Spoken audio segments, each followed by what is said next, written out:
আসসালামু আলাইকুম এভরিওয়ান, কেমন আছেন সবাই? আশা করি সবাই ভালো আছেন। আমি আপনাদের সাথে আজকে একটি টিপস শেয়ার করতে যাচ্ছি। সেটা হচ্ছে এই পাকা টমেটো সারা বছর কিভাবে সংরক্ষণ করে রাখা যায়, সেটাই আপনাদের সাথে শেয়ার করব। আশা করি পুরো ভিডিওটি দেখবেন এবং কিভাবে সংরক্ষণ করা যায় সেটা ফলো করবেন। তা আমি এখানে বেশ কয়েকটি কাঁচা টমেটো নিয়েছি এবং সুন্দর মতো ধুয়ে পরিষ্কার করে রেডি করে নিয়েছি।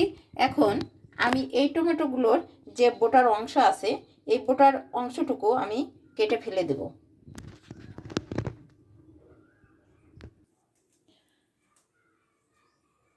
আমি একটা চাকুর সাহায্যে টমেটোর বোটাগুলোকে এভাবে ছড়িয়ে নেব। সবগুলো টমেটোর এভাবে এই বোটাগুলো কিন্তু এই বোটার অংশটুকু কখনোই রাখা যাবে না।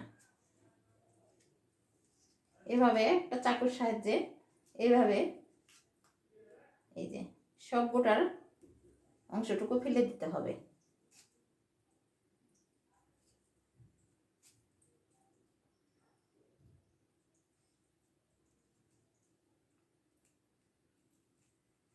এভাবে এক এক করে এই যে বোটার অংশটুকু আমি ফেলে দিব। বোটার অংশটুকু ফেলে আমি সবগুলো টমেটোকে এভাবে কুচি করে কেটে নিয়েছি। যে যেমন পারেন তেমন করে কেটে নেবেন, কারণ এটা আমি ভাপ দিয়ে রেখে দেব, এজন্য আমি কুচি করে কেটে নিয়েছি। এটা যেভাবে কাটা যায় সেভাবেই গলে যাবে। আর আমি দিয়ে দিচ্ছি কিছুটা লবণ। এখানে কিছুটা আমি লবণ দিয়ে দিলাম, আর দিয়ে দিলাম কিছুটা হলুদ গুঁড়ো আর লবণ মিশিয়ে আমি এটাকে এখন ভাপ দিয়ে নেব।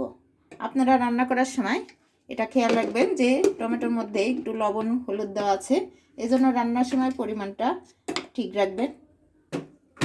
আমি এখন চুলাটা অন করে নেড়ে চেড়ে একটু গলিয়ে নেব।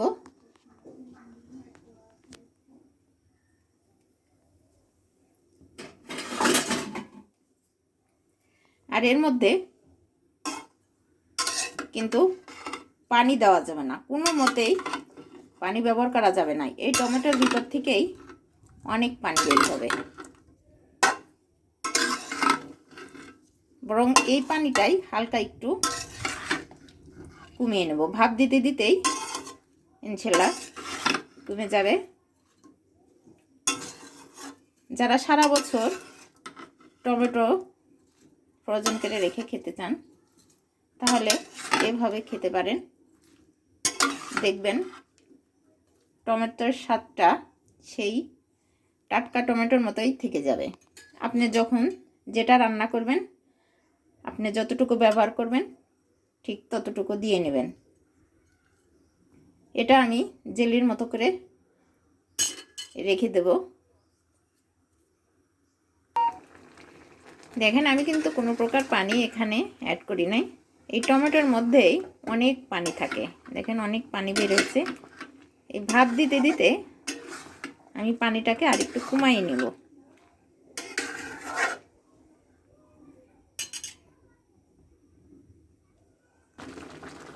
টমেটো ভাপ দেওয়ার সময় অবশ্যই খেয়াল রাখবেন যেন নিচে লেগে না যায়, তাহলে একটা পোড়া গন্ধ আসবে, খেতে ভালো লাগবে না। যেহেতু এটা আমি সংরক্ষণ করব, তাই এটা অতি যত্ন সহকারে করে নিতে হবে, কোনো মতেই পোড়া লাগানো যাবে না। দেখেন আস্তে আস্তে টমেটোর কালারটা কত সুন্দর হয়ে আসছে। আমার টমেটোগুলো অলরেডি ভাপ দেওয়া হয়ে গেছে। আমি এখন এই টমেটোগুলোকে ঠান্ডা করে নেব। ঠান্ডা করে আমি কিভাবে রাখি সেটাও আপনাদের সাথে শেয়ার করব এবং দেখিয়ে দেব কিভাবে এটাকে ডিপ ফ্রিজে রেখে সারা বছর খাবেন। তা আমি এখন এটাকে ঠান্ডা করার জন্য কিছুক্ষণ রেখে দিই। টমেটোগুলো আমার ঠান্ডা হয়ে গেছে। আমি একটি বক্সের সাহায্যে ডিপ ফ্রিজে রেখে দেবো। তা আমি এখানে একটি চামচ নিয়েছি বক্সে তোলার জন্য, আর এখানে একটি বক্স নিয়েছি। আমি এখন বক্সে এভাবে তুলে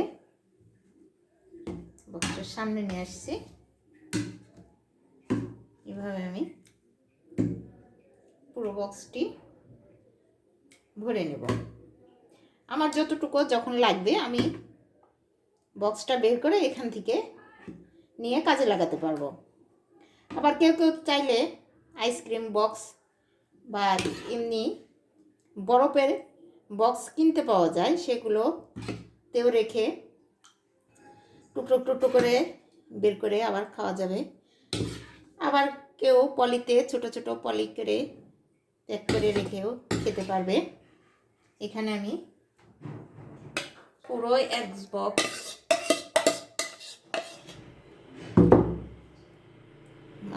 পুরো একটি বক্সই ভরে গেল। আমি এখন এটাকে ঢাকনা দিয়ে ঢেকে রেখে দেব। আর এটা কোনো মতোই আপনার গরম রাখা যাবে না, আপনি পুরোপুরি ঠান্ডা করে রাখতে হবে।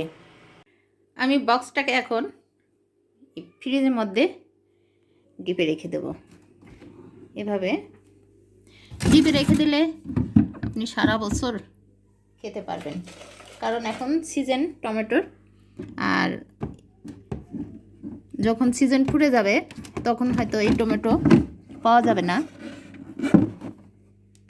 এভাবে আমি রেখে দিলাম, আমার যখন যতটুকু লাগবে আমি প্রয়োজনে তখন নিয়ে রান্না করব বা কাজে লাগাবো।